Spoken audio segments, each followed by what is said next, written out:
You know, I read about different philosophies and I'm very impressed with the Jain philosophy because it is based on three aspects. One is non-violence, अहिंसा, non-violence. Second is कि आप उतना ही इस्तेमाल करिए जितना कि आपको जरूरत है, उससे ज्यादा इस्तेमाल ना करिए. और तीसरा कि अगर किसी और की का विचार, सोच विचार आपसे अलग हैं तो आप उससे झगड़ा ना करें. आप ये बात माने कि उसका भी एक पॉइंट ऑफ व्यू है और उसको अधिकार है अपना अलग पॉइंट ऑफ व्यू रखने का. लेकिन उसका मतलब ये नहीं कि मैं आपसे जुदा हो जाऊं, आपसे अलग हो जाऊं, आपसे झगड़ा करना शुरू करूं. तो अलग विचार को एक ही मंच पे रखने का हम सबको अधिकार है. ये सारे वैल्यूज हैं जैनिज्म के जो पढ़ के मुझे बड़ा मैं खुश हुआ, बड़ा इंप्रेस हुआ ये जानकर. इससे मुझे सीखने को मिला. हाँ,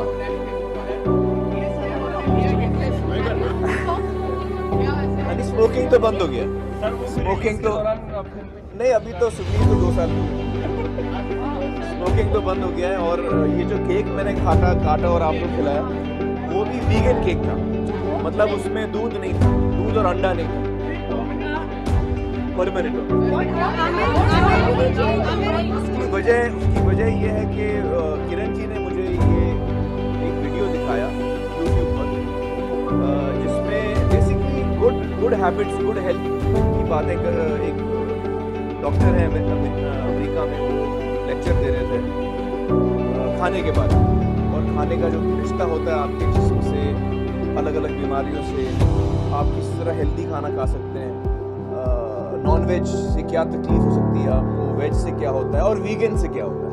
तो उससे मुझे ये बात समझ में आई कि वीगन डाइट जो है वो सबसे हेल्दी डाइट है.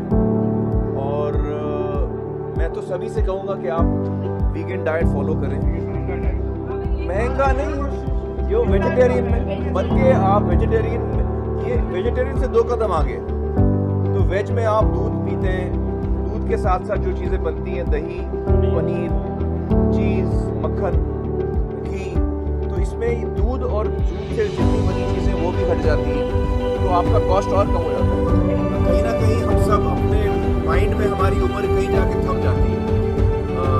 जैसे कि आमतौर पे मैंने पाया है जब मैं लोगों से भी बात करता हूँ तो जब वो अडल्ट हो जाते हैं, मैच्योर हो जाते हैं, तो आमतौर पे 18-20 साल की उम्र में आपको लगता है कि हाँ अब मैं मैच्योर हो गया हूँ. Most people get stuck at that age. आमतौर पे लोग उसी उम्र में अटक जाते हैं अपने जहन में. शारीरिक तौर पे, जिस्मानी तौर पे हमारी उम्र बढ़ती है, लेकिन मानसिक तौर पे या इमोशनली या मेंटली हम उसी उम्र में रहते हैं. तो जब मैं किसी को देखता हूँ तो मुझे लगता है कि ये बड़ा आंटी अंकल टाइप का आदमी है. मुझे ये मैं भूल गया हूँ कि मेरी उम्र भी उतनी है. क्योंकि अपने जहन में तो मुझे लगता है मैं आज भी 18 साल का. उम्र का याद तब आती है, उम्र की याद, जब हमें कुछ फिजिकल चीज करनी होती है जो हम 18 साल की उम्र में कर पाते थे बड़ी आसानी से. अब हमें मुश्किल होती है वो करने में. तो तभी उम्र का एहसास होता है या याद आती है बात. Otherwise at heart all of us are young. I think मैं आपको सच बताऊं तो मैं बर्थडे के दिन बड़ा एम्बैरेस हो जाता हूँ.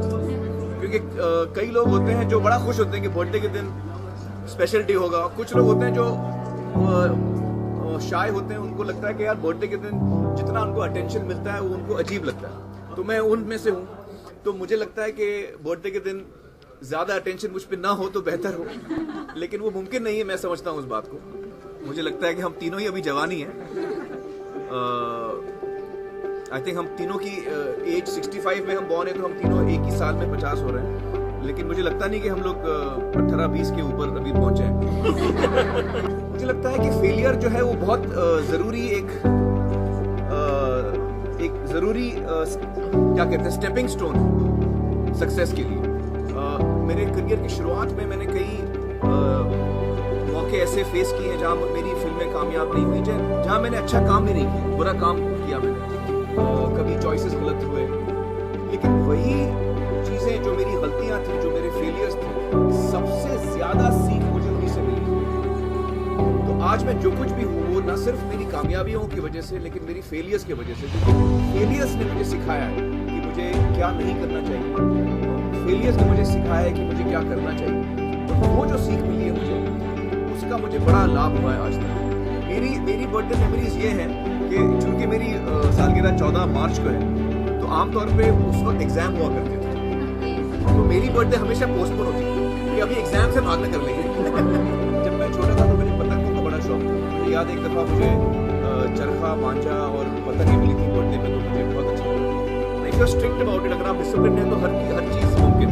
आप अपने बॉडी को टोटली चेंज कर सकते हो, क्योंकि मैं कई दफा कर चुका हूँ, तो मैं आपको बता सकता हूँ। If you are strict about it, it's a very scientific thing. अगर आप उसको फॉलो करें तो आपकी बॉडी जैसे आप चाहें आप उसको घुमा सकते हैं। मैं जब अपनी पुरानी फिल्में देखता हूँ तो मुझे बड़ी कोफ्त होती है। मुझे वो सारी चीजें नजर आती हैं जो मैंने गलत की हैं, जो मैं बेहतर कर सकता था। तो मैं अपने पुराने काम को देखना पसंद नहीं करता। आजाद को सिर्फ एक ही इंटरेस्ट है, मैं केक